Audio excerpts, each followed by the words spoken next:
渴望就可能，心动就发生。本节目由酷爽带感点燃无限渴望的百事可乐冠名播出。美味曲奇趣多多，巧克力味豆多多。感谢我们的职场搭子趣多多赞助播出。华为全新旗舰平板电脑 MatePad Pro，5G 强光炫光，轻松大手笔。智能电混4驱，无惧雨雪湿滑。本节目由领克10EMP 指定赞助播出。本节目由专业做扫描3亿人都在用，职场必备神器扫描全能王赞助播出。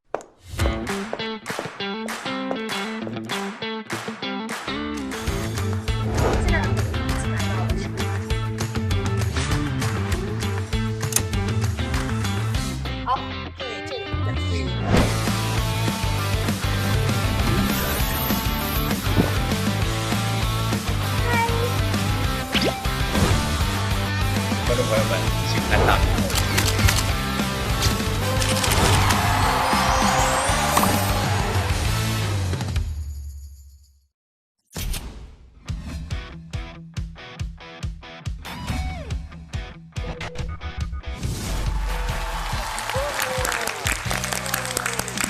欢迎大家来到腾讯视频自制的国内首档职场观察类真人秀《令人心动的 offer》第7季，欢迎大家！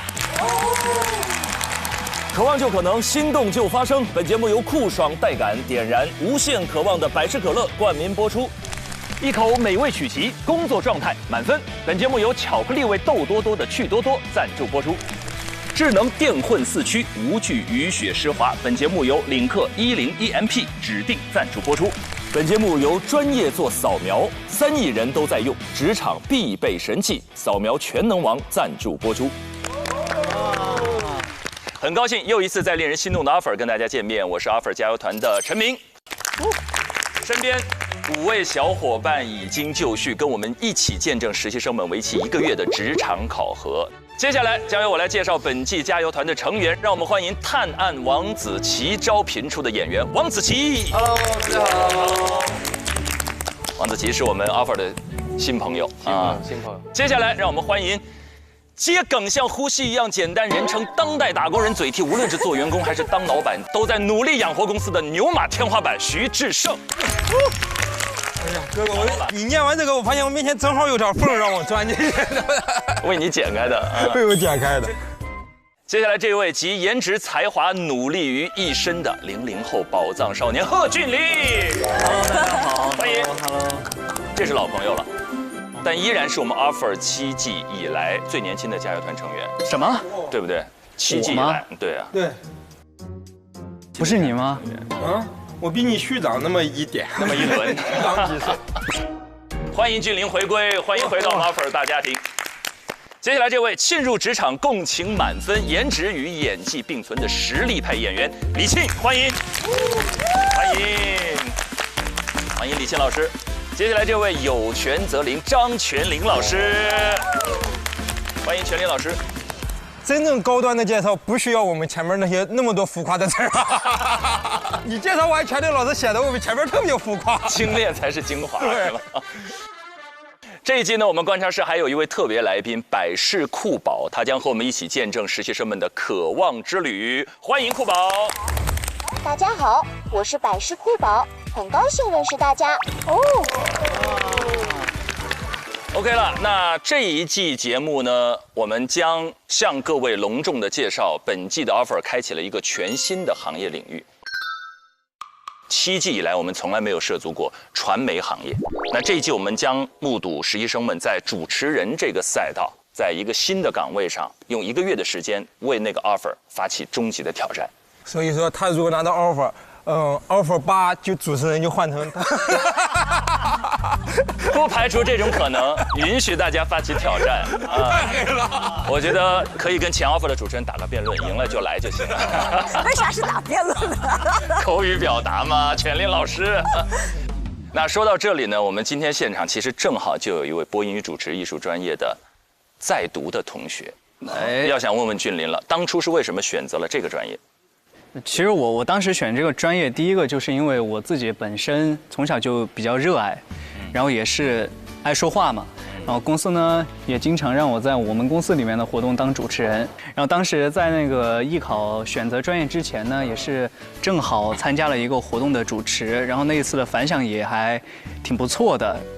当时找了一个普通话老师，就跟他沟通了之后，就发现应该是有机会可以冲一冲，尝试一下去报考播音主持，然后正好也是我的热爱，所以就选择了这个专业，也很幸运，也是考上了。考上，现在读几年级？大三了，大三，马上9月份大4了。哇，你这来这算实习，你知道吗？一会儿帮我开个证明啊。我们也问问其他的，还有这边的新朋友，在你们的心中，主持人这个赛道或者说这个专业，在你们心中大致是个怎样的印象？我就是觉得是一个非常令人钦佩的一个职业，因为需要很强的综合能力、口才能力、知识储备、临时反应能力，我觉得真的非常的专业。然后我印象非常深刻的是，之前有看过一些采访，是倪萍老师在春晚当时有一个紧急的情况，一打开4张空白纸，我脑子嗡的一下子，身上真的是立即鸡皮疙瘩都起来了。我当时对于这个非常的震惊，然后对于主持人这个职业真的非常的敬佩，需要太多的生活经历和职业素养的积淀，我觉得那个让我非常的震惊和敬佩。语言表达、临场反应、生活积淀、生活智慧。对，就这么说，智胜肯定是个非常好的主持人。对，主持人最重要的一项叫普通话标准。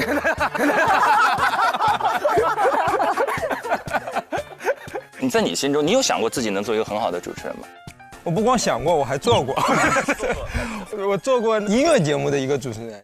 我觉得那个就是你真正做过之后，你才会发现这个他要求的那些东西，真的太多太综合了。这个首先你自己的普通话，这是最简单的。另外一个事情就是你在台上得有一种奉献的精神，因为我们讲脱口秀嘛，平常是把焦点都集中在自己身上。主持的时候，你要去很自然的把焦点给到别人，把他的东西展示给观众，而不是说把你展示给观众。我觉得这个是很难的。我原来就知道你智商高、情商高，就你这一句话，我觉得你智商180，情商360。哎呀，我为啥智商这么低呢？事实上，这个情商的一半。你知道，就是很多主持人干了一辈子都没有想清楚这个问题，他都觉得聚光灯是在我身上的。对啊，就是主持人是托举别人的这件事情，很少的主持人才理解了这个问题。哎，你怎么就当一次就会了呢？这事儿？因为我智商可能也360。最后也想问问全林老师，也有很多人认为这个时代在发生巨大的变化，媒介环境也在变，主持人这个行业的当下和未来整体的这个方向趋势，您怎么看？我觉得就不管什么职业，心动的 offer 它一定符合3个基本规律，就是第一个特别有未来，比如说你想说10年后，这个职业依然是受人尊敬且有前途的。是。然后第2个原则呢，就是说，哎，我当下如果当上了，我一定能学到特别多的东西，然后让我的个人发展有很多的可能性，能补足我成长的空间。第3个就是你拿到的回报是和你的付出能够公平的。就差不多这3个构成了一个心动的 offer 的所有的元素，对吧？是。我们可以用1季的时间去讨论一下，就比如说，哎，传统我们原来印象当中的主持人，10年以后还是那个样子吗？还是说10年以后他可能就变样了？那我们可以讨论说，哎，你当下到底可以学到多少东西？就是让智胜觉得说啊。要干那么多活儿，那个聚光灯又不在我身上，那个这东西是不是能学到，以及他现在回报怎么样，我们都可以讨论一下。好，全林老师最后说的很好，我们把这个问题悬置在这里，我们用1季的时间来观察，来体验主持人这个行业这个身份，在接下来的10年时间当中，可能会迎来怎样新的朝阳和新的变化。那这一季呢，从今天开启，一批有志于投身传媒行业的实习生将在上海东方卫视开启30天的实习生活。他们将经过台前幕后多个课题的考核，来争取唯一一个正式入职东方卫视的 offer。当然，我们加油团每期也将通过实习生的课题表现来预测他们的排名。每猜对1次，我们就可以点亮一个渴望灯牌。当我们猜对7次以后，加油团将成功为实习生争取到一个额外的神秘福利。好了，那竞争与合作并存的职场故事又将迎来一次全新的更新。踏入主持人这个行业实习第1天，可不是报个到那么简单。他们将面临每个主持人刚入行都要经历的第一件事，试镜。我们一起来看一看他们的故事。哦呦，这么高端，这经典的上海装3件套啊，3件套。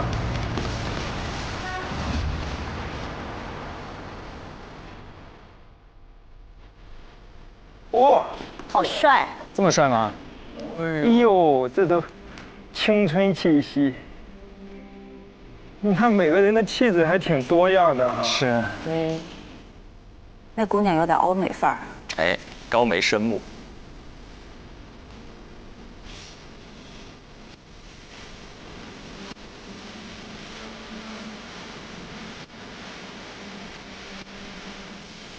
嗯，哇，东方卫视。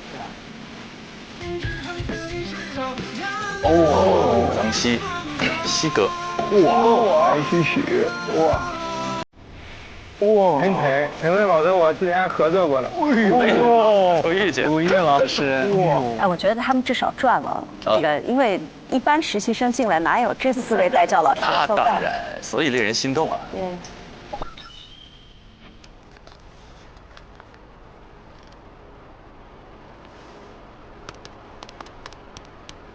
你给他们准备的那个连线，他们自己要想问什么吗？5分钟连线。对，问题是他们自己的。哇，上来有这么残酷吗？直接来就进入正题吗？那太可怕了，那太高压了。包括在20分钟准备时间之内。对，所以实际是，我是觉得有点短。实际是短的，我原来跟他们说半个小时吧，起码。我说的是1小时。对啊，1小时。紧张感吧，强压之下看看他们的能力到底怎么样。这个说的是对的。其实那个主持人就是一个强压下的工作。是。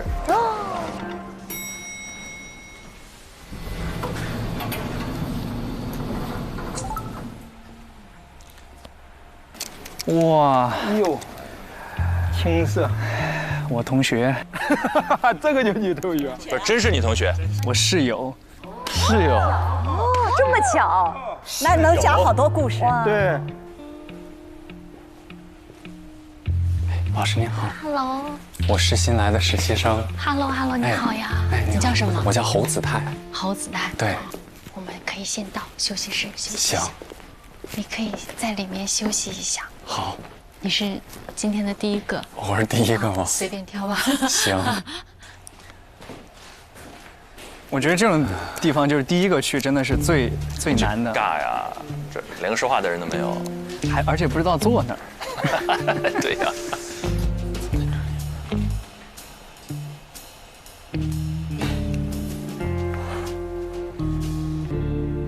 我是第一个，天哪！下一个。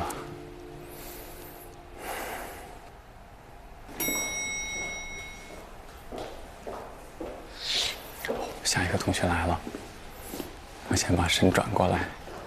哎，他是那种 OS 全部口播了啊，这心里的。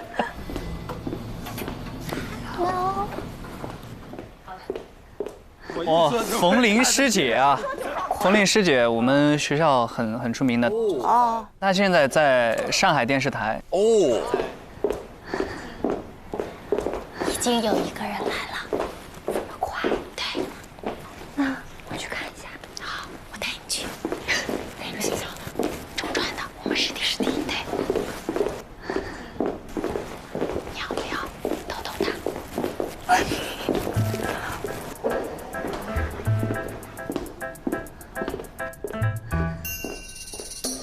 这里是会议室，你可以先休息一下。好。Hello。师姐好。哇，师姐。Hello。你好。干嘛这么商务啊？这个怎么要握个手吗？是。哦，今天又看到你，很惊喜。坐吧。坐呀。怎么这么晚？师姐，你是跟我们一起来实习吗？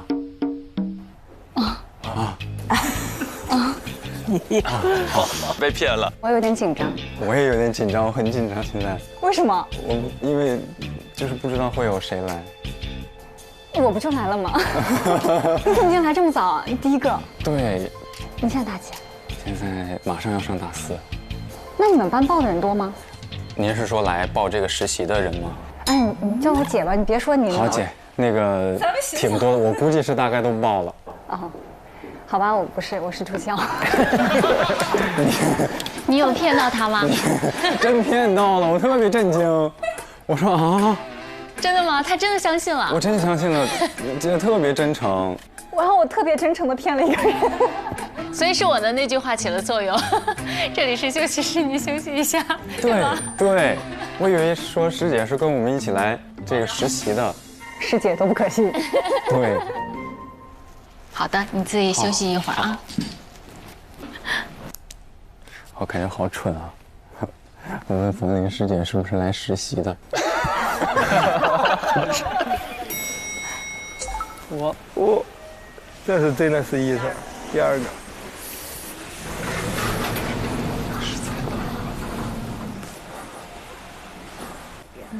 哎呀，有人来了。他径直的绕过了我们，走了进去。我们不需要去引导一下吗？你看他会去哪儿吧？哎呀，歪打正的啊！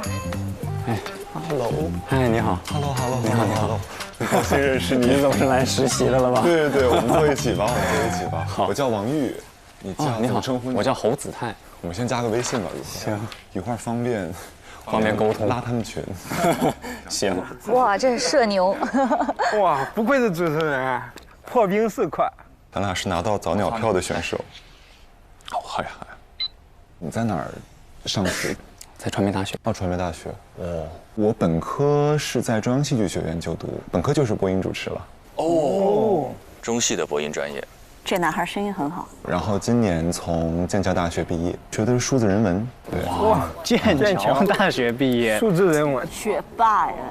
哎，那你是03年几月的？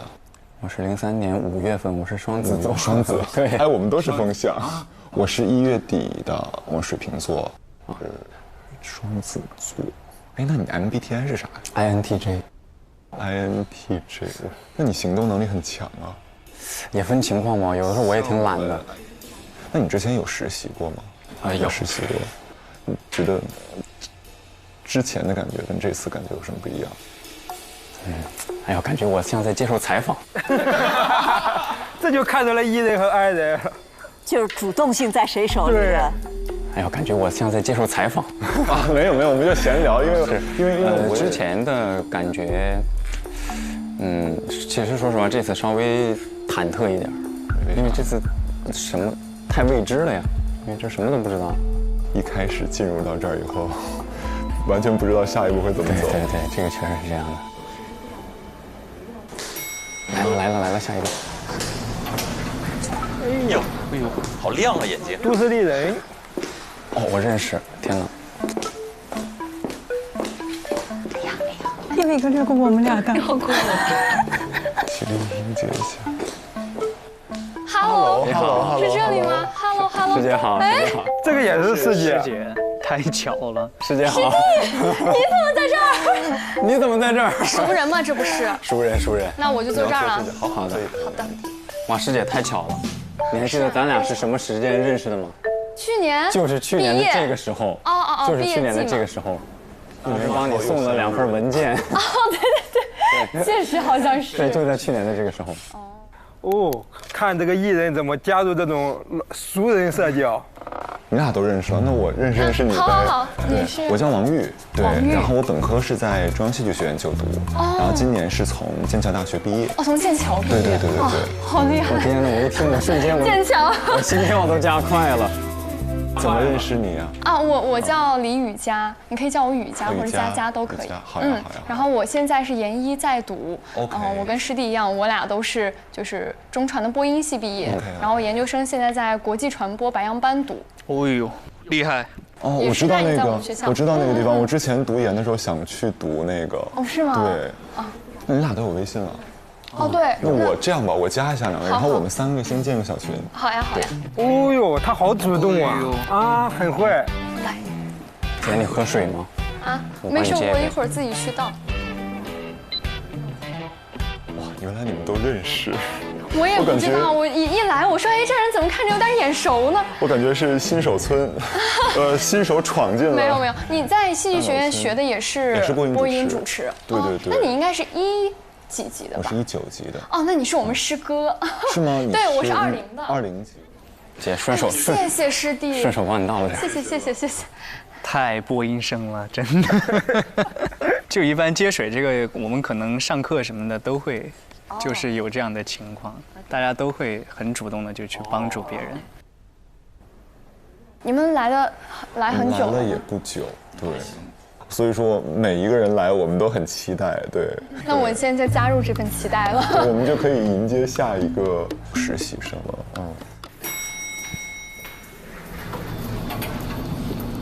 哇，来了！哦，这个朋友来了。Hello， 你好甜呀，你也是。我们可以直接坐是吗？对，好的。我们已经自然分拨了。怎么称呼你啊？哦，我姓杨，杨林蔚。啊，羚羊的羚，蔚蓝色的蔚。我叫李雨佳，你叫我佳佳就行。哦，佳佳。你是哪个学校的呀？我不是科班生。哦。对。我是英国那个曼彻斯特大学的。哦，对，你在那剑桥。我在剑桥，我经常去曼彻斯特玩。啊，真的吗？你在曼彻斯特学什么专业啊？我学经济学。学经济学？经济学就是跟这个也毫无关系。哇。本科吗？研究生。研究生。对。然后就是平常可能自己爱好会喜欢有做一做播音主持这样。好棒啊，跨界。哇，这应该算是目前第一个跨专业的选手啊。所以你们都是播音生吗？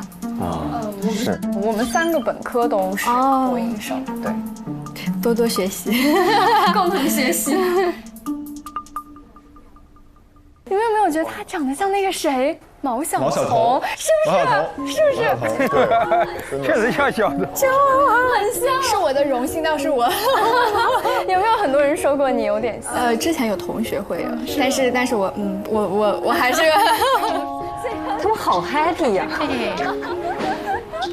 我怎么感觉以前自己没有那么放松？让他们自己社交一会儿吧。你喝水吗？我去给你倒杯水。谢谢，你太贴心了，太贴心了。倒水在那边吗？对，在那儿。你们3个往这儿一坐，我有一种心动的信号的感觉。是这样的信号，心动。就是表扬我们的，表扬我们都非常的人模人样的。对，我现在整个人还是红润的状态，是吧？你看我的手其实全是汗。2个强装镇定的男孩，强装镇定，和2个落落大方的女孩。哇，目前你们3个全是研究生。唯我一个是本科生，多好啊！你不觉得这样很有竞争力吗？得圆回来，看看他怎么圆。就是你什么本科生有什么竞争？就是你什么都不用怕，就是如果什么都不用怕，就是因为我们读了书越多，可能会越有负担，越有压力，或者可能有各种可能性。并没有什么说服力啊。他这种习惯性的去捧别人，就很难圆。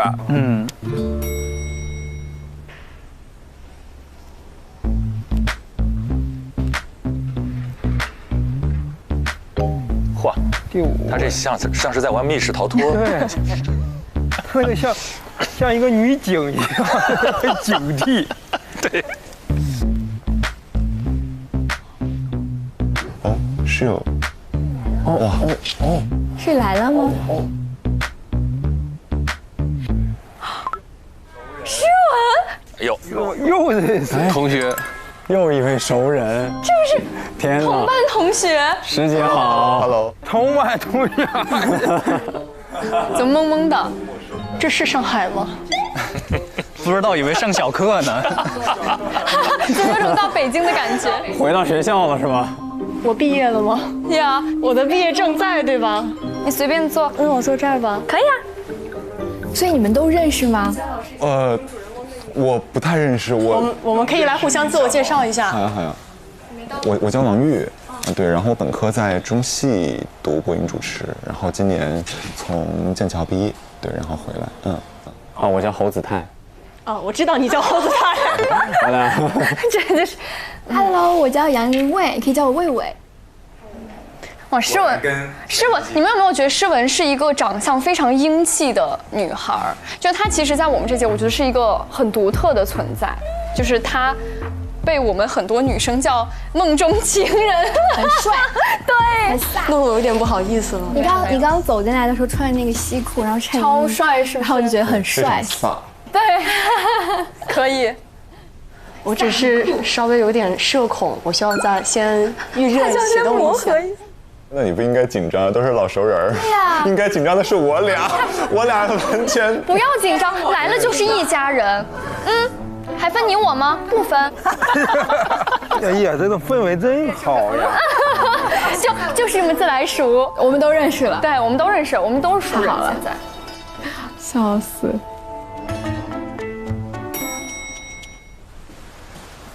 哎呀，又这风风火火的，大步流星，给他很着急的样子，感觉前面的女孩就在防着他呢。啊，新朋友来了。哦，嗨。他这个很容易撞到人的。Hello。我还没说完呢。你嘴开光了，我告诉你。没撞到人的，先撞到门。单压 Hello。哎，有玻璃，小心。Hello。帅哥美女。Hello。刘奎。Hello。快坐。你们刚到吗？对。我们等你呢，等我。对，因为我们都比较紧张。对，等我叫啥？葵。哦，不好意思。哎呦。所以他和你们之前认识吗？怀疑是你们每一个校友。哦，我不是，我应该跟大家都不是一个学校。哦，所以你是？我南艺的南京艺术学院，对。哦。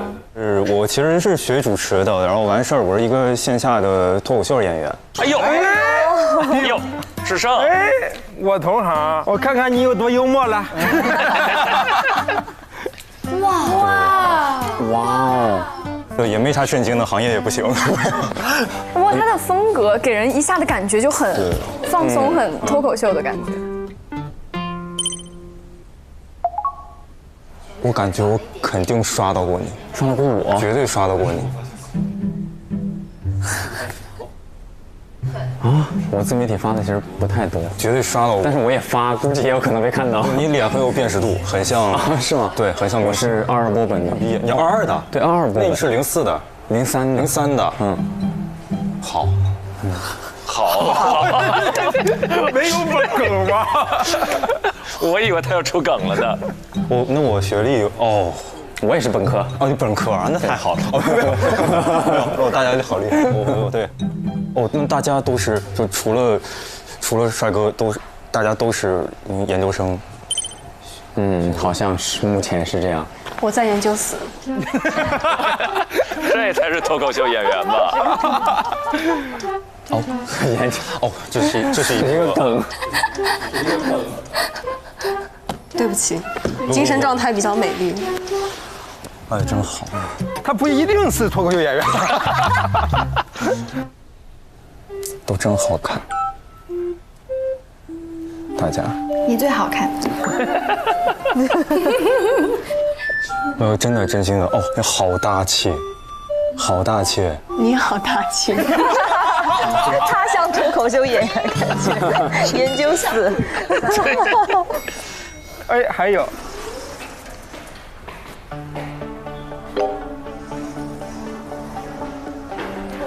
明眸善睐啊，好可爱，圆眼。我们新朋友来了。哎，这里。哎，哇哦，这是熟人吗？Hello。嗨 ，Hello。嗨。你先坐要不？请坐。对，先坐。我刷到过你，又刷。他少刷点视频，多写写稿的。我刷到过你啊，真的吗？啊，我怎么觉得好眼熟？那你知道我叫什么吗？姓冯是吗？对，知道了。我叫冯成朗，可以叫我朗子。朗子。对，朗子，来，坐。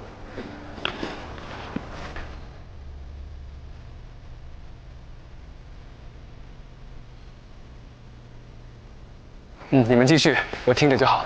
没有，我们想先认识一下你。哦，对，我在中传，现在刚读完大3，马上大4，然后学的是中英双语播音。双播的。来猜个问题啊？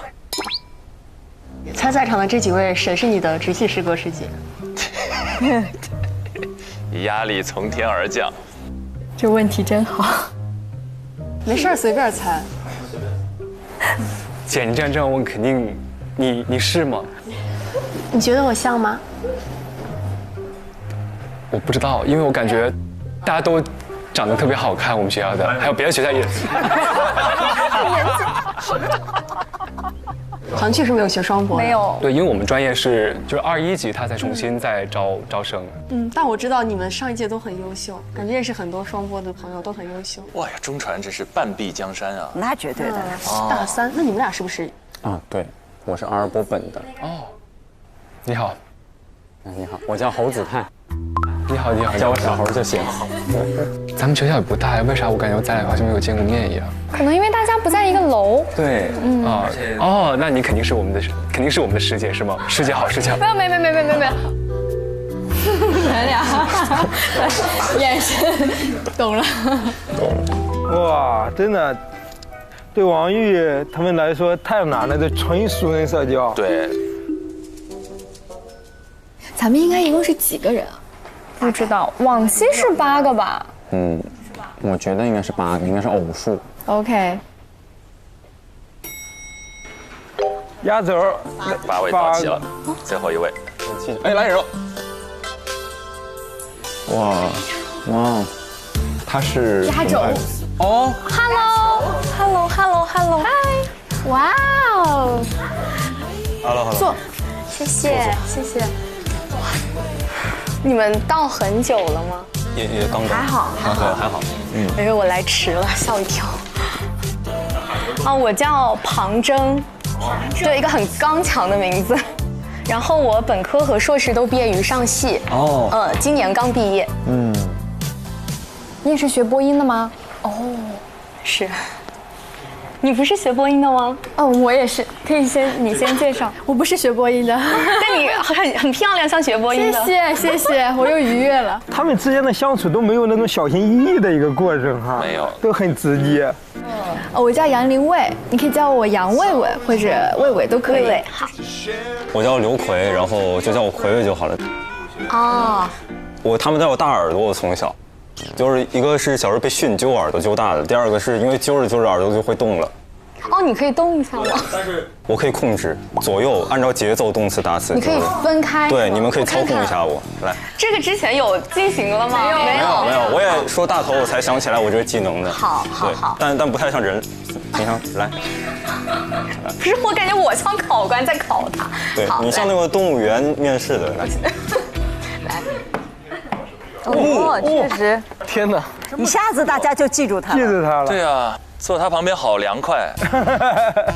这么大幅度，伤感冒了的。伤感冒了，也夸张了吧？这是。他反应很快。天哪，好厉害！这份 offer 我就收下。但是你不觉得这个很厉害吗？就是只有你有人物，就别人都做不到，就只有你可以。的确也不是人类的技能。欢迎大家去南京红山动物园看我表演，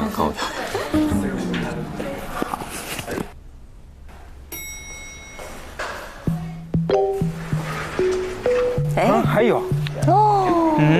不会吧？现在是9个人争一个呀！天哪！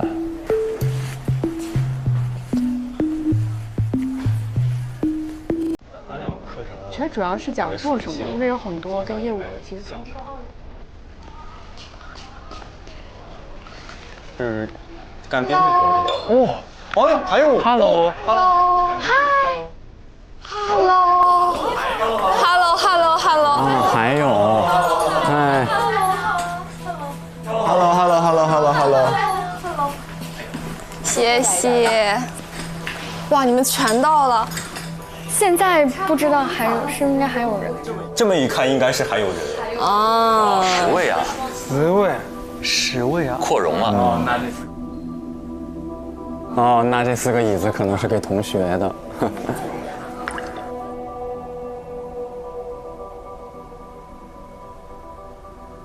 怎么称呼你？哦，那我自我介绍一下，我叫张宁宁，弓长张，宁静的宁。然后我现在是清华大学的研究生。哎呦，清华大学。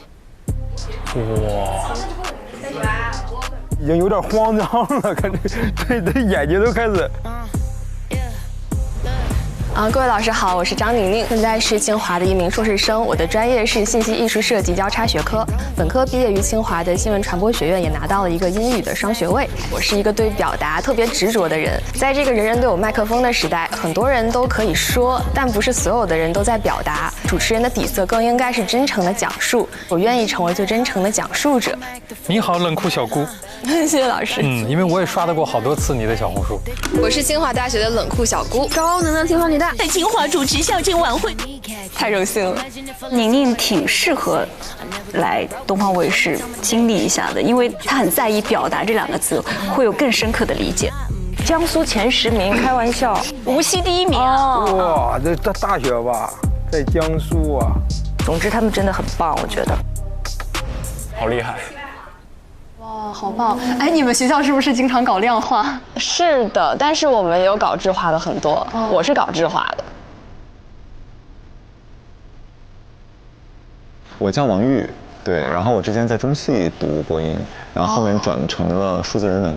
哦，那你会做那种具体的项目是吗？哦，我会做，然后我的研究生的研究内容是偏向 AR 和 VR 游戏类的，然后跟非遗相关的一些内容。那你会建模吗？我会，我现在做的是平扫，就是把这些扫下来，然后翻到那个 Blender 里边去导。哦，对对对，量化是。那你会做？不知道。这种就是研究生的聊天内容，然后本科生就唱量化是啥？百度搜啊，立刻搜。但是这是一个好的主持人的特质，因为你不可能知道一切嘛，对吧？所以你每天都会遇到新的东西，遇到不知道的立刻搜是个好习惯。即听即搜。哇，这应该是最后一位了。10个呀！哟，好亮啊，眼睛。好亮，都市丽人。好多人呢。张老公，我说的是在。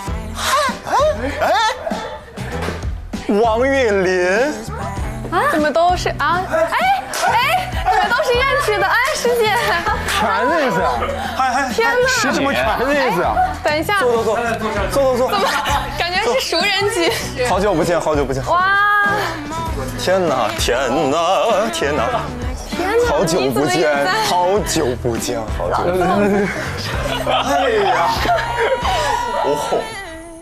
我都不知道你会来，我也没想到。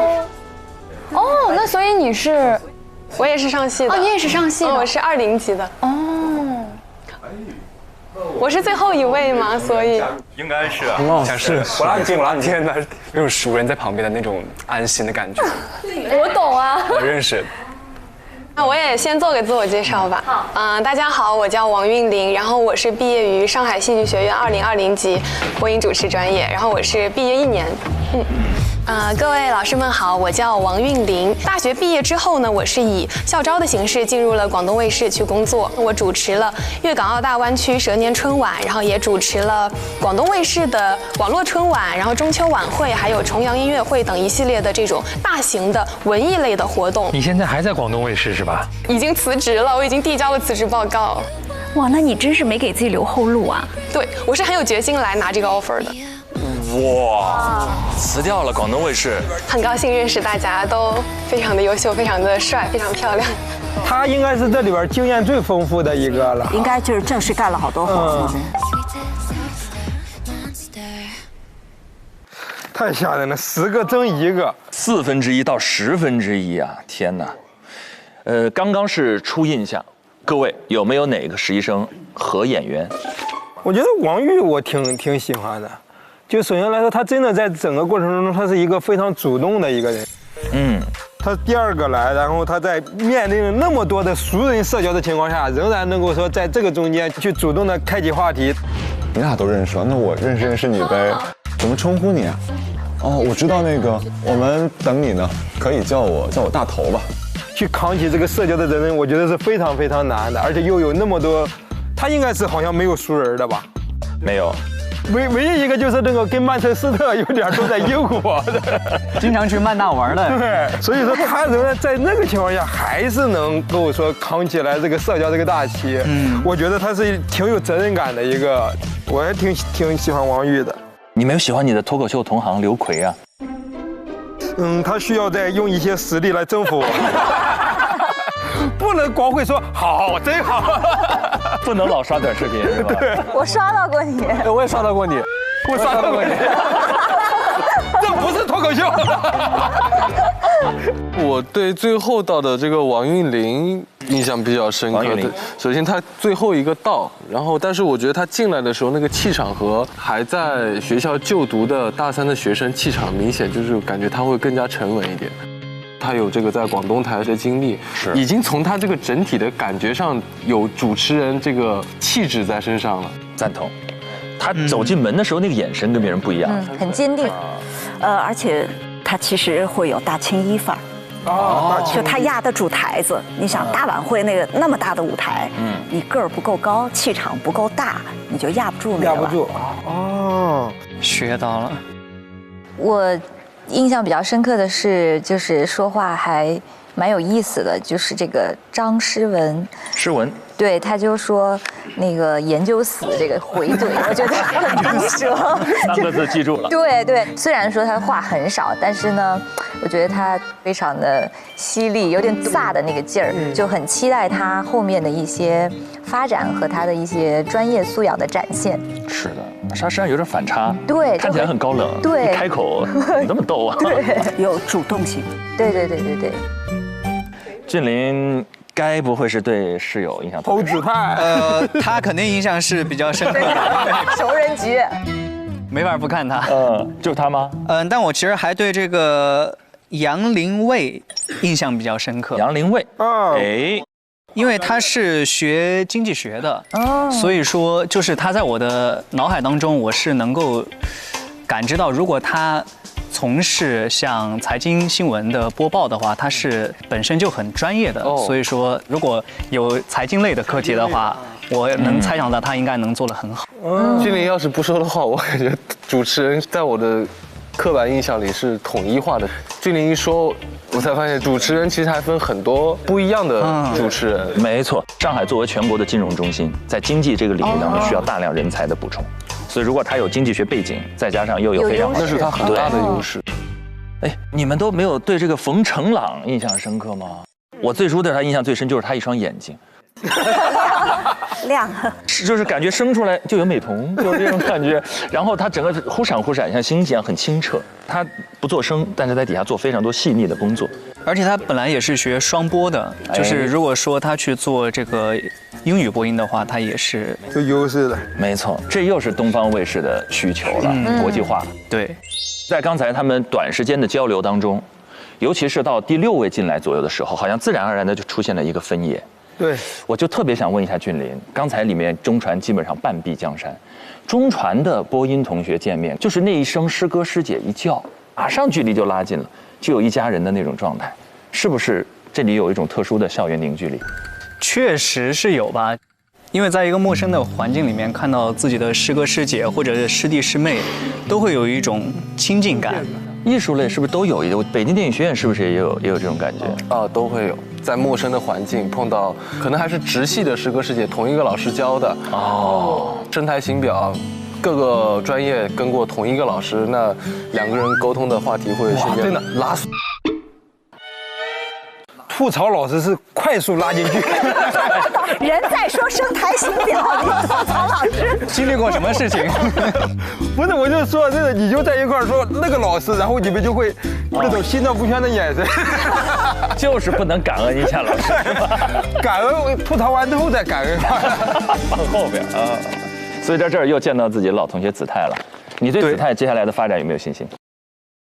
我还是比较有信心的，因为他在我们小课组也是我们的组长。哦，那他专业能力还是挺强的感觉。对他期末考试专业分比你高还低？期末考试专业分比你高还低？火！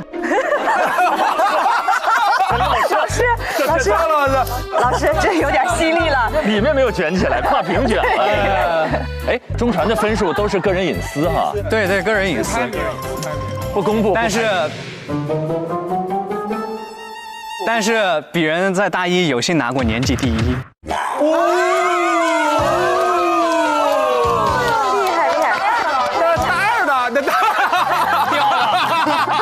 大二就发现太难了，掉了。哇，厉害！中传的年级第一啊？没有并列的，就拿过一个学期的。哇，那也很厉害，很厉害。后来就掉到第7了。哦，你第7叫掉呀，我那叫突破进了前10。厉害，绝对厉害。因为中传的播音在整个这个行业当中就属于金字塔塔尖。哎，我问一下，康辉老师是不是就中传？对啊，大师哥，知名校友啊。你们帮我们介绍一下中传有没有你知名的师哥师姐？我太多了吧，太多了，随便数一数。我帮你数就好了。像那个尼格买提师哥，尼格买提，什么蓝雨姐，然后康辉老师，哇，金龟子老师，白岩松老师，对，李丽红老师，哇，还有贺峻霖。这是凤吧？这是凤吧？我还容得下我吗？太吓人了！我一下子给我整出汗了，一个坐着的节目把我整出汗了，一下子。现在心率应该上去了，160了已经。陈林老师是北大的吧？对，小撒是我的同学。知名校友，知名校友。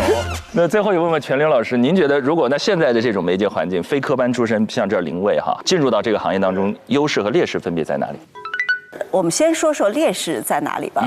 有的人觉得说，比如说播音员他在读稿子是一件简单的事情啊，我必须得告诉你们，太不简单了。就是他其实，在高压底下，绝不许出错啊。比如说，你们拍电影、拍电视剧，说 one take， 只许1条过，就你想这个就压力很大，对不对？而且呢，他又是那个镜头都没有远景。一个近景怼在你脸上，你出错了之后脸上都不能尴尬，因为尴尬你就出了第2个错，对不对？没错。所以这种训练还是需要用时间去积累的，这是我们没有经历过的。突然把你放到那个位置上的时候，其实是有恐惧感。没错。那我们的好处是什么呢？我们的好处是，其实我们会把在别的行业里面的一些经验。然后那些初生牛犊不怕虎的那种，愿意去跟人聊天，愿意真诚的表达这件事情放进去，所以我觉得其实各有好处吧。没错，那我们也看一看，这里有科班有非科班，当他们面临他们第一次挑战的时候，呈现出怎样的镜头表现？来，一起来看第一段 VCR。哇，好期待，好期待。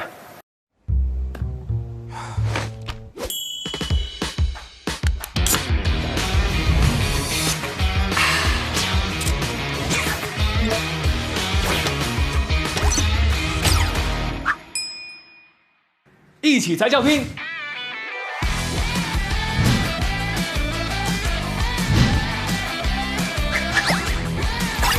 百事一起拼，渴望就可能。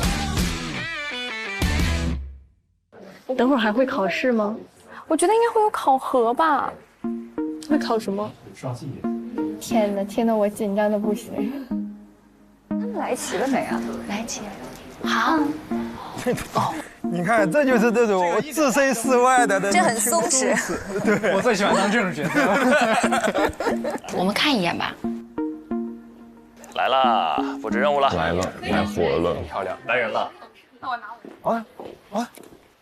师姐好，师姐好，师姐好。哇，全是素人呀！坐，天哪！坐吧坐吧，好正式。欢迎大家，欢迎大家。那我们俩做个自我介绍。好的。我先来吧。我是郭凯旋，是上海广播电视台融媒体中心上市编播部的，也就是新闻综合频道的主持人。欢迎大家来到这里。大家好，我是凯旋同事，我是东方卫视的主持人冯丽。然后这次呢，我们俩都是以助教的身份跟大家一起度过这段时间。好，那首先要恭喜各位进入到最后一轮的面试。那这次面试的我们的考核环节是试镜，2个类型。第一个板块类型就是凯旋平时做的工作是新闻播报，第2个类型是访谈。哦，新闻播报和访谈2个方向，这2个差别还是挺大的哈。如果大家选的是新闻播报的类型，需要2组队进行一个完整的节目，然后这个节目整个的呈现是15分钟。拿到稿子之后会有20分钟的准备时间，也就是你有20分钟可以去背稿。整个新闻播报的内容会包括3个板块，第一个板块是单人播报，然后一个双人播报，就是你和你的搭档，然后第3个板块是采访连线。还有连线呢？怎么感觉在上课呀？你们也记得吗？组队，这个对中传的播音专业来说就是对上，这是他们的科班练习，对。然后另一个内容是今天的访谈，然后我们今天非常非常荣幸的请到了我们业界的2位明星的前辈老师，分别是梁田老师和易立竞老师。采访易立竞，好看，好看，好看，好看，是会搞事情的。采访易立竞老师，到底谁采访谁啊？对呀，采访的唯一一个目标就是不要被采访。还有梁田儿，哎呦，我们会对他们俩进行一个采访。然后我们这次比较要注意的一点啊，比较残酷，虽然刚刚和大家见面，我们就要经历第1轮的淘汰了。啊，来这样淘汰吗？真的是当天淘汰，如此客观地再现了这个时代的职场之卷吗？绝了，绝了，绝了！在座的今天有10位同学，但是只会有8位同学继续实习，我们会淘汰2位。哇，直接就淘汰2个，竞争好激烈。除了有淘汰的任务之外，我们今天还会进行一个打分，所以今天其实会有第1名出现的。比如说你选播报或者你选访谈，2个里边都会各有一个第1名。所以大家要好好准备，加油，加油，加油，加油！我们现在有5分钟的准备时间，然后大家就要选，你要选择哪个方向了。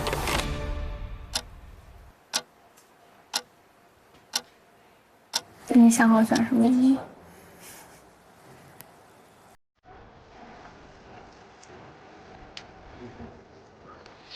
我很紧张。哎，陈老师，我问一下，就是这个访谈和播报这2个是会有相对容易一点吗？没有，2个都很难。2个都很难，各有各的难吧。播报硬功夫，硬桥硬马。访谈软功夫，细致入微哦，考验人性体察。感觉访谈更对亲切一些，但是要走得很深，要是的很准，畸形访谈拿60分容易，拿100分很难。哎，上下限的问题。访谈的未知性是不是会更大一点？对，随机要求非常高。随机他可能根据嘉宾的反应对，做出而且又是易立竞老师的，受访者的这个太吓人了。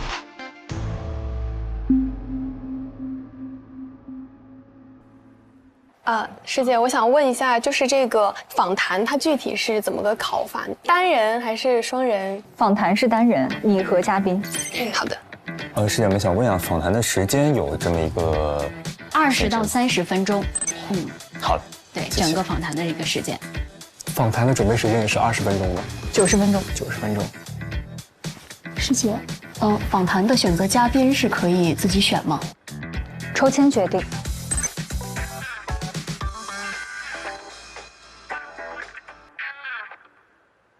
我不知道能不能问，就是淘汰机制是打分的最后2名，还是播报和访谈各淘汰1名？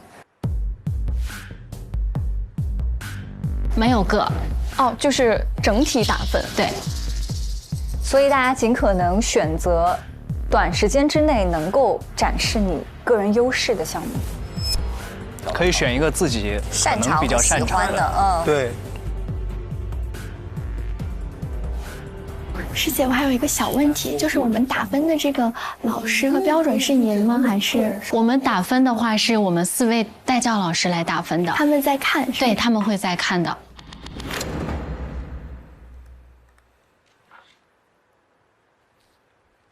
各位老师，实习生都到了，要不然我们去小会议室。我是上海广播电视台新闻综合频道主持人臧希。上海中心气象台就发布了今夏第12个高温黄色 World 2025，今天起到本周日，在上海国家会展中心，我们将带您全程直击神舟14号发射的全过程。我是一个爹味儿很浓的带教老师，希望未来从00后的身上学到一些我现在可能已经落伍的东西，了解更多。这是我家人。为啥呀？他是我老婆的同班同学。哇，哎呀，娘家人，娘家人了，算不算？算不算？臧希老师就是中国传媒大学99播本的。哦。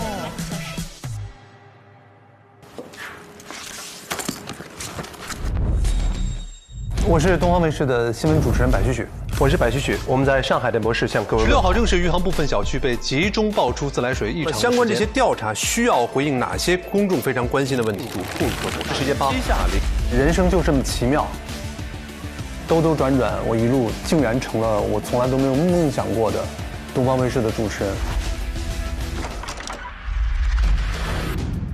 在这里开启了全新的一页。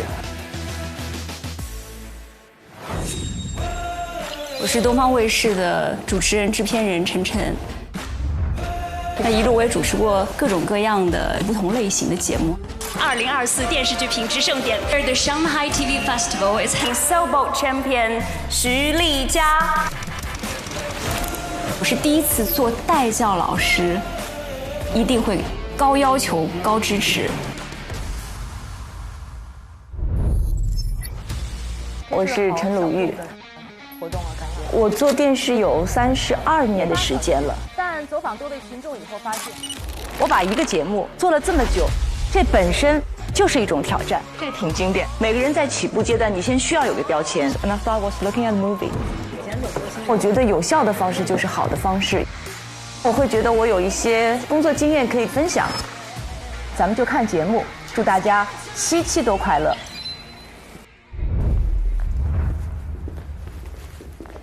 哎呦，他们应该都已经到了10个人，大家觉着他们访谈和新闻会怎么选？其实，在这样的有相对考核的场景当中，播报是比较难考的。就你好与不好、错和不错，它的那个标准特别的明确，所以反而压迫感很强。访谈它，如果你错或者不够好，它没有那么明显，就是你相对来说你的那个紧张和你的怯懦，是你出的怯，它没有那么的直观。所以感觉上对他们的体感会好很多。对，我同意鲁豫老师讲的，就是说在这种重压环境之下，选访谈比较稳妥，没那么难。我觉得如果对自己的综合能力比较自信的人，其实如果是我的话，我会选新闻播报，因为它是一个综合能力的体现。就是访谈它其实就缺了一块嘛，对吧？我看过他出的这个播报题，我是觉得是真的难。你出的？他出的。所有的稿子是我选的。他出的。臧老师牛。因为都是平时我们节目上用过的，我觉着有一些日常的这种可以有生活接触类的，但是比如说像脑科学的那一条，实际上有很多专业名词。哎妈呀！哇，脑科完了。是的，这种都很难。科学什么杏仁核、屏状核啥的，这。难点第一在脑科学，第二在5分钟连线，第3在2分钟即兴编后，这是在播报环节当中最难的3个部分。而且，他认为应该给他们大概1个小时的准备时间，我也觉得这是比较合理的。但实际上他们最终只有20分钟准备时间，大概15到20分钟的准备时间。但是最终选择的你口播的部分，稿件大概就已经有5到6分钟了，每个人语速不同，也就是说你把稿子念一遍就已经过掉1/3的时间，还剩下10分钟，你要去准备一个5分钟连线的内容，你要把这个话题了解、消化、组织完问题，这本身就是一个很难的过程。如果有一些同学希望再把这个话题维度拓展，还要搜索资料，就会变得更难。所以我觉得从这个角度来讲，可能这一轮的播报的题目是非常难的。某种程度上，我和白许许作为专门去做新闻的人，觉得某种程度上我们是15分钟都没有办法完成的这样一个程度。有，天哪，增加难度了。第一关呐。好了，我们时间到了，有准备好的吗？5分钟开选。第一个，好，那你先来吧。刘伟会选。我是直接在这里写名字。哦，刘伟选了访谈。访谈。好。下一位。女士优先，师姐先。谢谢。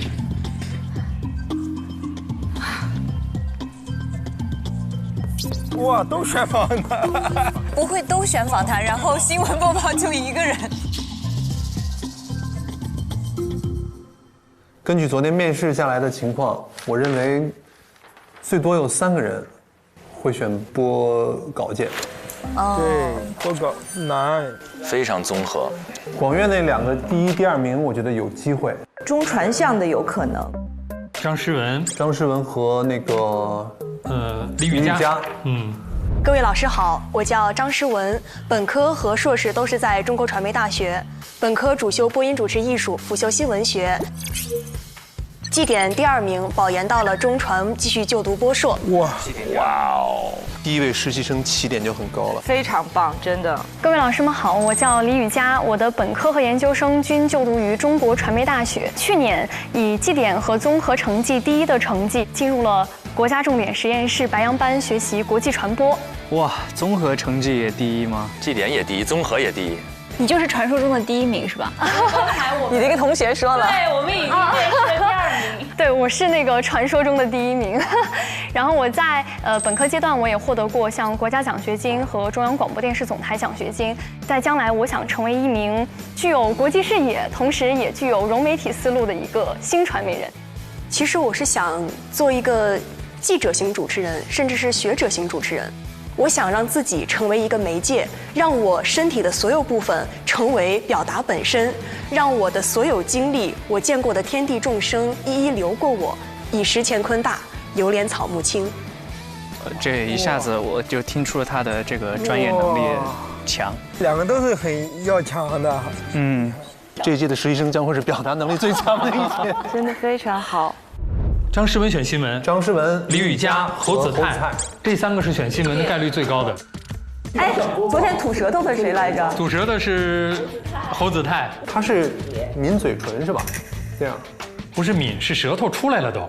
哦，这就每个人上镜多少都会有一点点小问题，但一个重复性的小动作出来，这个就真的是到最后就会变成强。侯子泰，我还真不知道他会选播报还是选访谈。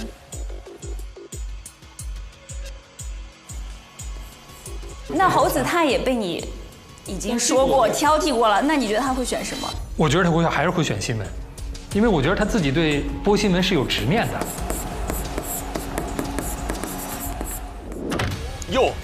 播报，第1个播报，勇敢。第1个播报。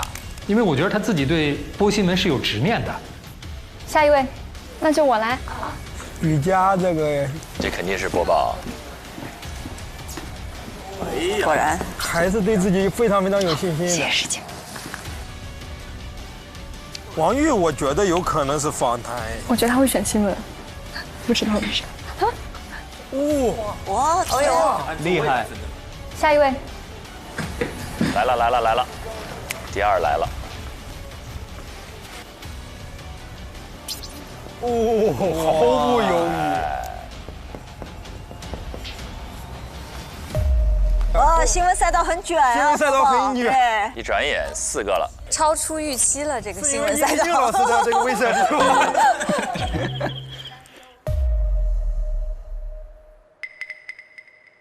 张宁宁，我觉得应该是访谈。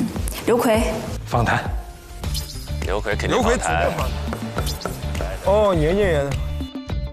冯程朗，访谈。访谈。我也觉得。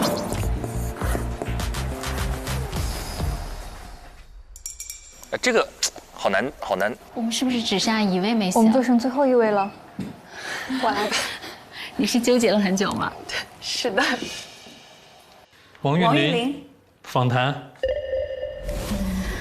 我觉得不一定。我觉得她内心是一个挺求稳的女孩，是真的就是一个乖乖女，会选择相对来说比较稳妥的一条路。我是觉得她的确觉得在原来的位置提供不了她想要的舞台，她其实渴望一个更大的一个舞台，就肯定这个舞台她会觉得一切是更符合她的那个想象嘛。如果是我今天来想获得这个 offer， 我肯定会选择播报。搏一下。对。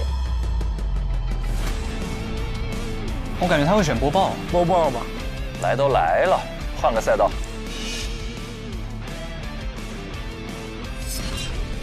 在播报台上，第一，我可以展示我的播报能力、临场应变的能力，然后我现场如果有连线的话，你能够看到我对这个事物或者对这件事我自己的分析，我自己的还有应变能力，它是可以全方位展示的。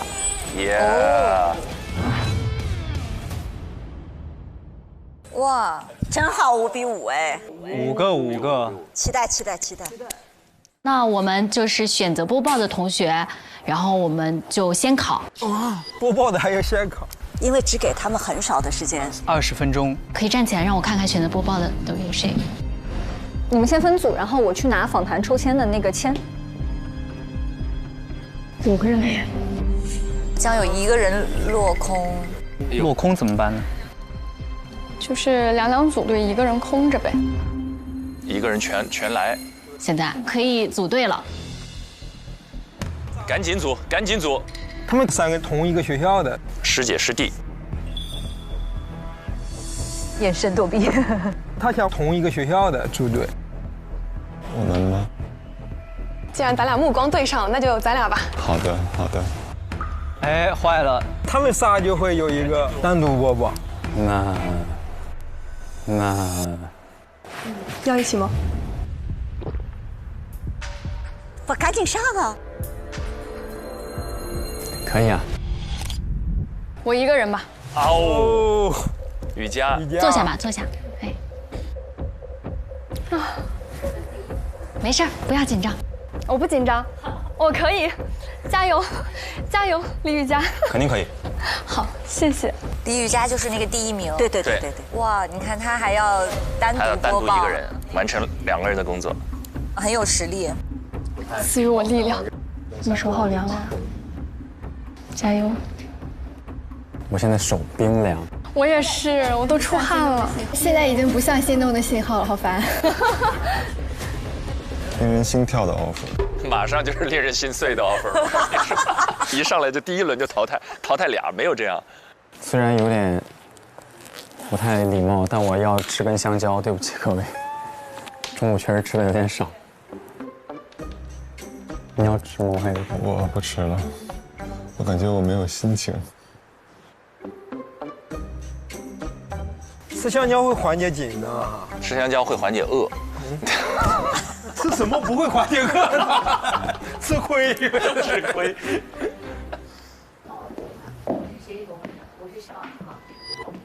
我们就准备抽签了。访谈抽签，签里面会有2个内容，一个内容是访谈对象，还有一个内容是你们的顺序。啊，抽签呢？谁会抽到易立竞？你们就按着顺序来吧。谢谢，谢谢。大家可以看一下手中的签，抽到梁田师姐的是先进行访谈。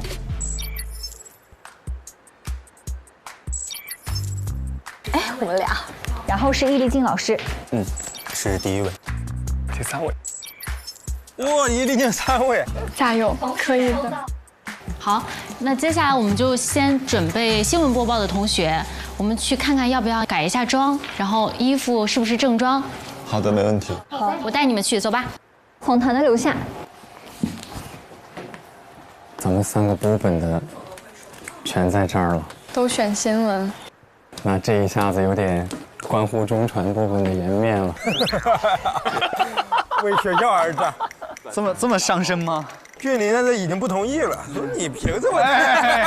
别，太可怕了，不聊了。你们是一级的，对不对？不是，我是二他是师弟，我们俩是一个班的，对，同班同学，对，还是一个小课组的，对。好，走吧。这边是等会儿我们要上去播报的地方。好的。然后这边有我们的剪辑室、化妆间、录音间。我们先在化妆间看看要不要改装什么的。你们可以自己先调整一下，休息一下。他们一会儿过来给你们拿东西啊。好的，谢谢师姐，拜拜。我们争取我们5个人都过，好不好？加油加油！3、2、1，加油！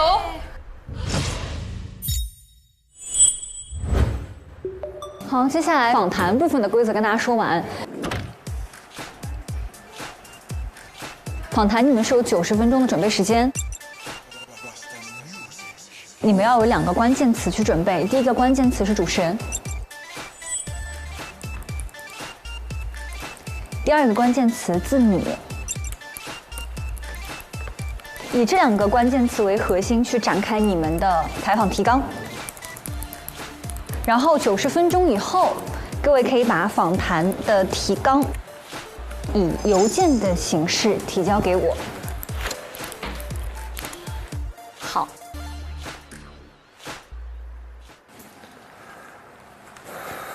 好，现在有什么要问我的吗？怎么排解压力？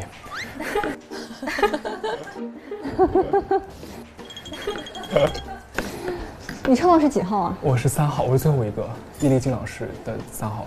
没事，你先看1号就没压力。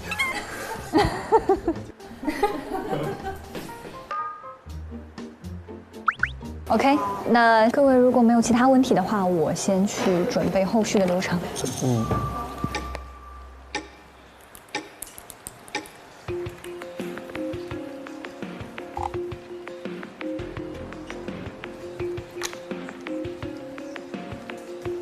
这1、2张钱，但是心态也很好，从来没想到要现学呀。大家好，我是火上浇油队的易立竞。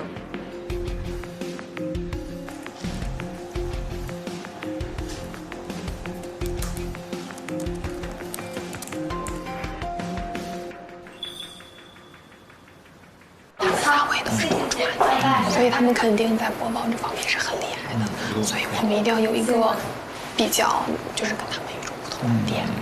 一点底都没有，心跳加速。哦，嗨，服装组老师来了，辛苦大家，辛苦大家。他们不准备稿，那稿子没给呢，还没拿到呢，还没拿到呢。等会儿我搞篇稿子，咱俩稍微搭一下。好。上面那个丸子头是不是太花哨了？张文天下开启全新一天，各位早，这里是真人练嘴皮子了，开始真的，先把节奏和嘴皮子打开。国会参议院选举中，男女维持过半，因为我俩一组啊。啊？因为我俩是一组啊。你们已经知道稿件内容了？没有，我们自己找的。都是自己找自己练。当天，日本首相石破茂展开了飞行器仿生导航的研究，研制出仿生偏振罗盘装置。他们这个嗓子一旦进入主播状态，完全就不一样了，那个状态。是的，他们声线好像都是会不一样。7月1号以来，全省以抗旱浇灌玉米2348万亩，发布关于天水石陆地最东端。我感觉我在听蒙太奇。各个新闻频道瞬间是吧都来了。平静先行先试。结果有了吗？先说你是发布新闻的，有几个？首先5个。5。等一下，有王韵玲吗？有。有张诗文吗？有。有李宇嘉吗？李宇嘉有吗？有。王玉？对。侯子泰没有，有吗？有侯子泰。哦，有。嗯。我觉得他很坦然。真的很吃亏哦。非常吃亏。他一定是想好的。我叫侯子泰，就读于中国传媒大学播音专业。现在我就主要从事一些体育解说。老师们能不能猜一下，我喜欢哪项运动？篮球。哎，老师您猜的真准。我觉得我自己是一名3D 球员，我比较全能。大家可以看现场报道小篮球赛，轻松成为孩子王；实地探访国家体育总局，科普全民健康知识；在演播室当中搭档专家，戳破运动与健康的谣言；在体育课上担任课代表，学习一项好玩又有趣的体育运动。他很松弛，对我觉得非常好。就你有别的兴趣爱好吗？我还喜欢播新闻。老师一个大震惊。播新闻已经是一种爱好了。播新闻是你的爱好啊？我曾经其实对播新闻这个事儿啊有一点误解，我觉得它是一件没有那么难的事儿。结果我在播的时候，老师们在下面笑。老师说呀，说你现在这个在体育频道干多了，你这个现在就打时政大稿播的像体育解说一样。当时把我跟那个老师都逗笑了。确实是在新闻播报方面有失严肃性，他的语言状态可能会不一样。你把你自己简历念一遍。对，用新闻的状态念你的简历就好了呀。新闻不是有播简历这么一个吗？哦呦，这个太难了。念自己的简历有股羞耻感。我明白。从头到尾我没看你紧张过，这事儿让你紧张了是吗？我还没有，我还行，老师。侯子泰个人简历：侯子泰教育背景，2022年至2026年就读于中国传媒大学播音与主持艺术专业本科。解说或主持的赛事有：1、2023年成都大运会咪咕陪你看大运节目；2、2023年韩国平昌乒乓球亚锦赛；3、2024年 WTT 中国大满贯。OK， 好，可以，谢谢，挺好的。我只想提醒你2点。第一个，你有一个小习惯，你知道吗？动不是动，你的嘴有一个小习惯，你说多了喜欢，哎，现在就来了，舔嘴唇。明了，这个。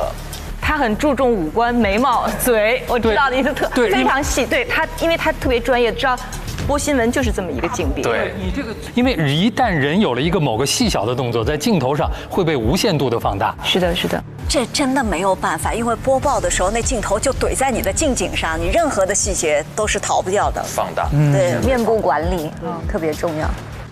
另外一个，你明显刚才播新闻的时候，你气是提起来一些的，所以导致你有一些音有一点点哑下不去的这种感觉。但你现在跟我们说话的状态是你完全放松的气放松的状态，我们听着也变得舒服了。不是说播新闻就一定要某种特别强的紧张感或者把调门吊起来才是播新闻。好，谢谢老师。太像在学校上课了。你们老师弄完之后，老师也会这么点播。太像。答一下。好。今年第6号台风维帕于20号下午在广东台山沿海登陆，登陆时中心附近最大风力12级，预计维帕将沿广东沿海继续西行，给广东、广西、海南等多地带来持续性降雨。这是中越双方首次开展陆军联训。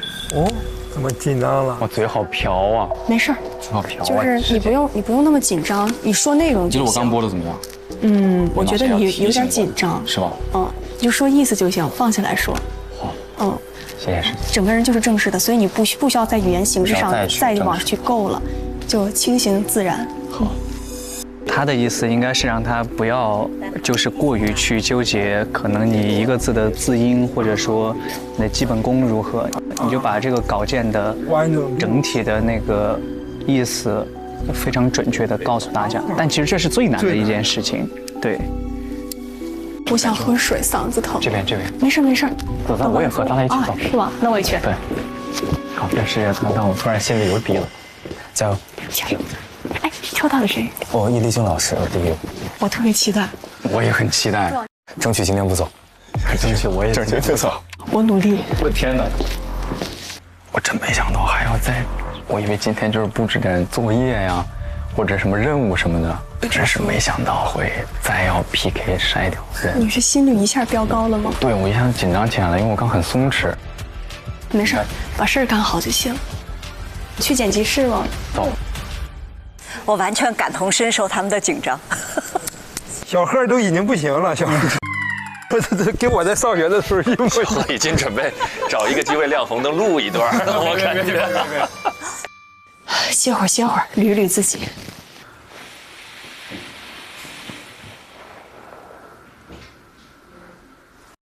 其实我是那种上场前会，后场的时候会非常紧张。我觉得最痛苦的就是后场的阶段。我真的很想知道等会儿的采访会是什么内容。连线是吧？不会是一个人做出镜一个人那种的。我觉得没准儿，总不能他们真的安排了一位前方记者在等待着我们。这个有点不太可能吧？连线配合应该是比较难的。知道特别搞笑的是，我昨天面试的时候，还跟老师们说我喜欢新闻播报。真的吗？真的。我现在想想稍微有点后悔。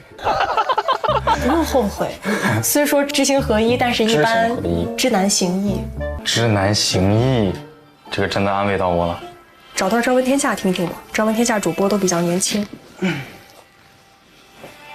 这个是你们的功课吧？看《朝闻天下》呀，《新闻联播》有那个就是培养这样的习惯。好了吗？好了。你们是第几组？啊？你们是第几组？第一组啊？对。好的，正好我可以带你们了，把东西放一下吧，走吧。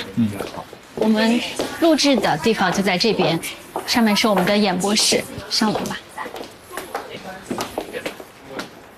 紧张吗？还好。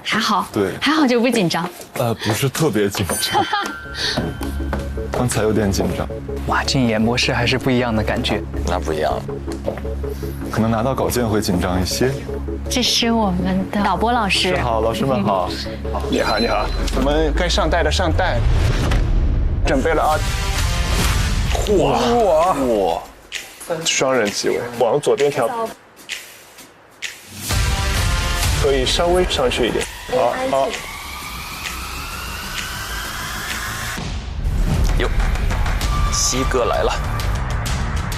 老师们都出现了。带队老师已就位。白老师也很帅啊，身形板正。我给你们稿子，你们会有20分钟准备时间。我们就看这个屏幕是吧？对，他们在那边。哇，他俩第一组对吧？班女左男右啊。先让他们看20分钟吧。好。背稿。哇，看东方。好正式啊！然后我要提醒一下你们俩，我们的稿子可能会有语病问题。因为我们经常拿到的稿子就会有各种各样的语病上的小坑。调稿啊，全是常态，不是故意为难，这是常态。真是。跟他们说过这里面可能会有错误吗？说过，对，他们的稿子都在，跟我们拿到的只不过就是在他们当中没有把错误的地方标出来。两位，我发现一个小小的问题。我提醒你们俩一下，你们俩看到没？你们的提词器不是一致走的。懂吗？快了你就停一下，然后接着再按一下，它就可以继续走了。OK。相当于他在播的时候，你的提词器也要跟着他的节奏走，不然你就会跟不上他的这个。没问题，我懂了。对，感谢特别重要。对，这个问题什么意思？我们要一起滚动提词器，不然的话你会接不上他的稿子。好的，能理解我的意思吗？就是必须要保证两边必须要一模一样。对，你得一直听着他的，然后得让提示器同步走，否则你接下来就找不着自己的词儿了。哇，这幕后挺精彩呀！对，挺惊险的，真的也很惊险。你想要 A 还是 B？ 我 A 吧。好，那我就 B 吧。好的。各位早上好，我是。我们先准备一下片头，然后我们来各自准备。可支持3名航天员在轨生活9个月所需的物资、平台设备、推进剂、科学资料、载荷等。王宇还是紧张，一直在出长气，在大喘气。浦东世博水环工程1期近日正式开工，将串联白莲。白莲经这种对以前不知道的地名特别可怕。啮齿类非人啮齿类非人灵长类。张希老师啊，希哥，你这挑的真是非人。非人灵长类前额叶皮层，太专业了。哇，它这个其实还挺难的，其中包括我国科学家在世界上首次绘制了非人灵长类前额叶皮层了非人灵长类，我天哪，非人灵长类，天哪，我都紧张了。怎么办？我都紧张。你看，我跟你讲，20分钟让他们单准备这个稿件就很费劲了。这个其实挺难的，因为通常你们新闻当中不可能在1天之内有2个这样子重磅的科技类的新闻吧？它偏航天、偏科技类的。哦，这个会有的。会有吗？这就属于比较扎堆的，我觉得。对。全都是长难句、专有名词，把几个领域全部都汇成一块儿了。对。所以这个真的难度蛮高的。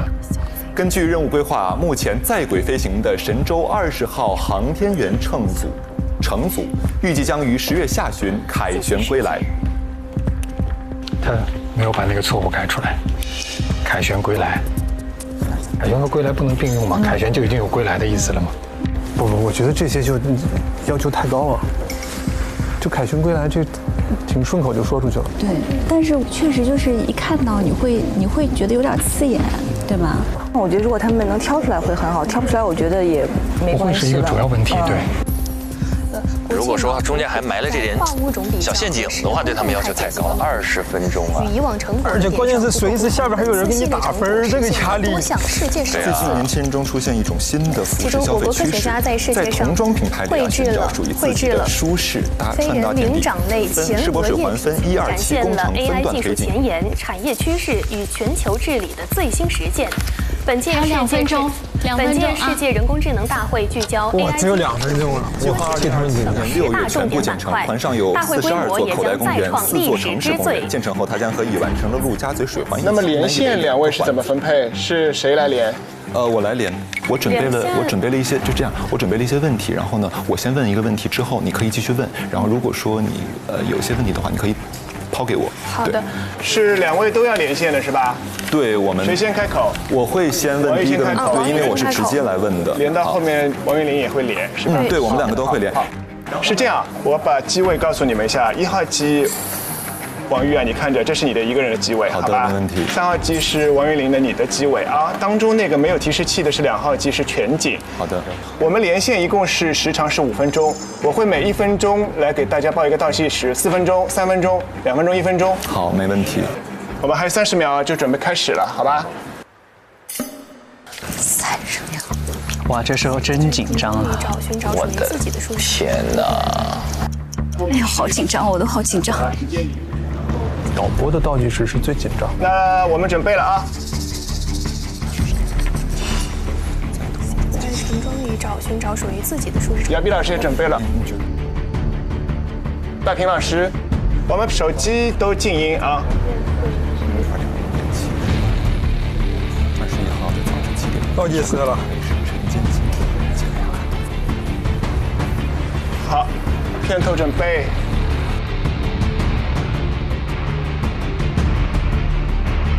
3、2、1。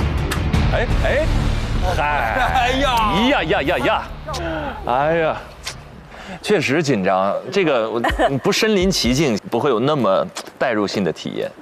新闻播报跟其他的还不一样，综艺节目录制，因为它有剪辑、有后期，对，但真的直播，它就是那一下，就是那一下。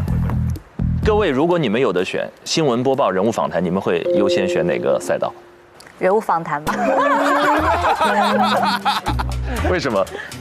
因为我们经常会做一些访谈类的节目，所以可能相对来讲会比较松弛一些，没有这么高压。这个我刚看上去我就觉得肾上腺素有点，对吧，飙升，就真的很紧张。是的，而且这种严肃的播报，我觉得确实是非常慎重，不能出错。所以我觉得可能对于我来讲，访谈可能压力没有那么大，稍微好一点。子琪，你别说，其实从颜值上来看，很有新闻主播范儿，对不对？然后那一坐，你是天生的新闻播报，男播。来，我们推到近景的时候，谁不说话，看起来就特别有信服力。你现在可以看向正前方。你别翘二郎腿。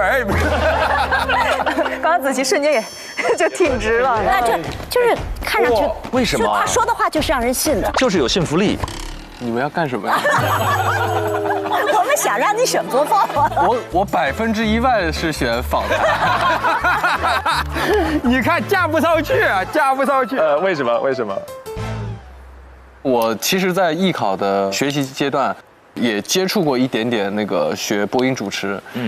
我记得当时我们学的时候有一门课叫即评评述。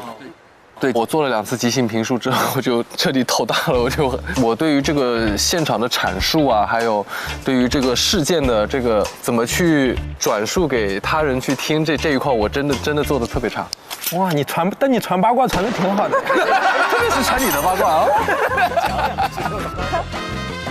我们来问一问专业的人，中传大一。又来了 ，GDP 第1名的这事儿不提了，咱们不提了。你发自内心，如果真的你在那个场景当中，你会选哪边？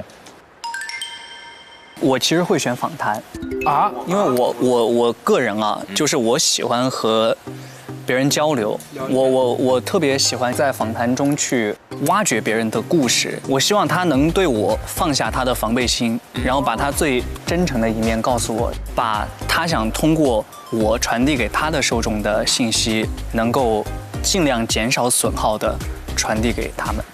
就是我认为这是一件对我来说很有意义的事情。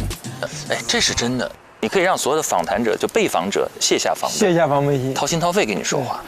而且君临他看人的眼神就特别的真挚和真诚。对，你看，哎呀，不行了，我什么都跟你说，你想为啥？志胜，你会选哪边？我很难选新闻吧，新闻都很难选我吧。那个新闻有个字儿叫严肃性，我可能就播那个严肃性，可能就没了。哦，就播的像假的似的。那你播娱乐类的，娱乐新闻会好一点。哎，那可以，那可以。贺君临同学在大一考试中，哎呀，求你了，求你了，这事儿今天过不去了，这一季都过不去了。哎呀，要不换身衣服吧，要不都湿了，感觉。哎，全林老师要选的话，访谈对不对？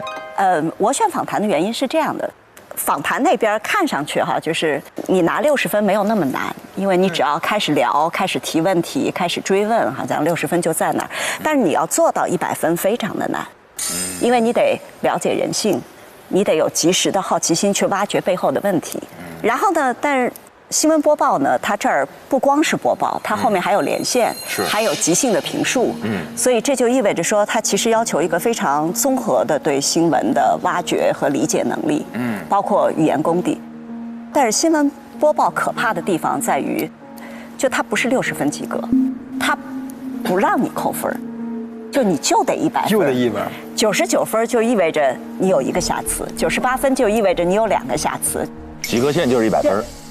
所以从拉开分数的角度，访谈，如果你对自己有自信的话，是不是应该选访谈？访谈反而能把上限往上拉。对。但是的确都非常的难。刚才在说这个20分钟是不是一个特别急的那个稿件？我给你们讲个故事。来了，急稿来了，急稿。对，就我历史上我见到过的最急的稿件。罗京老师还在的时候。哟。哦，然后有一年大事正稿，17分钟大事正稿。开播的时候，他手里只有1页传真纸，传真纸上到处是手写的气球，就改的稿件。很多气球意味着它的词序有很多颠倒，句子跟句子之间。然后他播这1页的时候，传真机嘟嘟嘟嘟那边在吐第2页，大气球。这是一个时政稿，你不能用口语播报，我的天，你完全得用时政播报，有大量的人名儿，然后就看外面人跑，歘就往里面送，然后我们的主任亲自矮着身子到桌子底下往上递，然后这边替他拿上来塞到他的身边，就是吐1页塞1页，吐1页塞1页，17分钟1个字都不带差的结束了之后，然后我们的主任在外面掏出了救心丸，一把塞进了嘴里，躺在了沙发上，极高。哇，这纯就没有任何准备时间，可以说是没有，就是甚至他连那个熟悉稿子的下一句话他都不知道是啥。所以像这种有连线的新闻播报，虽然我也干了10多年，但是其实我永远记得那一幕，太难了。这才叫肾上腺素，就播这种伤身体。我光听我就不行了，这真的太难了。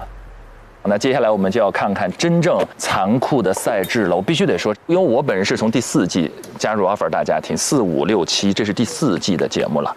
第一，没见过10个人一起来的；第二，没见过第一个项目就直接淘汰，更没有见过一下就淘汰俩，太残酷了。所以他们刚来，换了一身衣服，做了一件事儿，就有2个人很有可能要跟镜头、跟所有的观众朋友们说再见了。来，我们一起来看看，在第一个课题当中，他们的表现如何。